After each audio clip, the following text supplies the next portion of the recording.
Hi, welcome to DIY Outdoorsman. Today we're going to be learning about how to fish the pre-spawn with lipless crankbaits. So let's get right to it.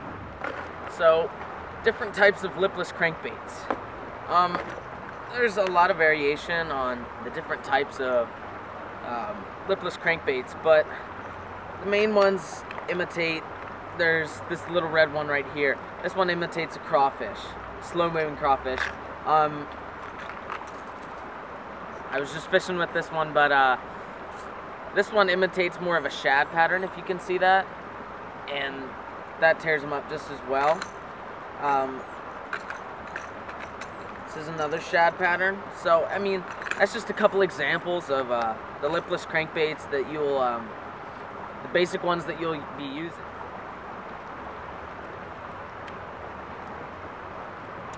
So people ask, what's the pre-spawn? Pre-spawn is right after winter.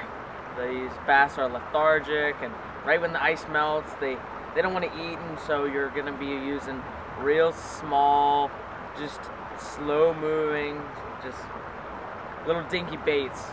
But right when it starts to warm up and hit the 60s, and when the water temperature hits right about above 50, these bass, they start going into the pre-spawn.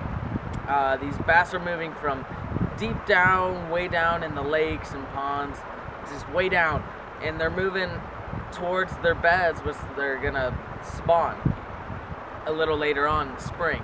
And so these bass are gonna be, on cooler days, they're gonna stay up. They're gonna stay up a little farther off the bank, but they're not gonna be real down low where they were in the winter. And on hotter days, you'll get the cruisers that'll go around that'll start spawning a little early.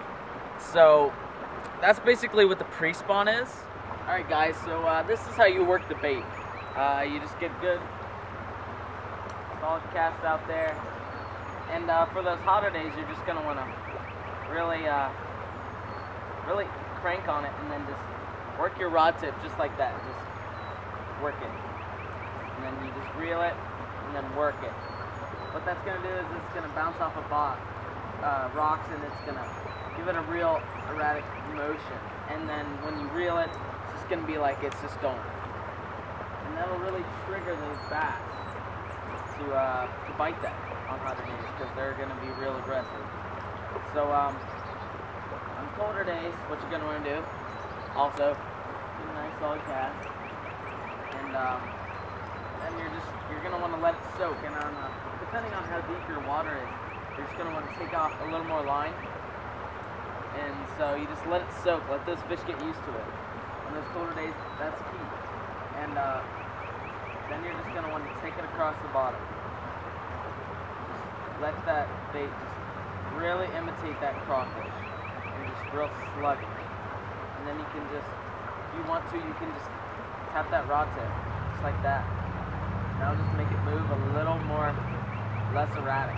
And I mean, it'll make it hop from rock to rock, just like a crawfish. And that'll trigger those cold water bass to really just strike on there. Alright, today guys, my setup for today and what I use for lipless cranks is a Bass Pro Light Special 6:3:1 gear ratio. It's real fast reel, so I can really crank it in if I need to. And I got a 12-pound fluorocarbon on that, Berkeley Vanish, great stuff, highly recommended. And Bass Pro Shop's Tourney Special rod, medium action.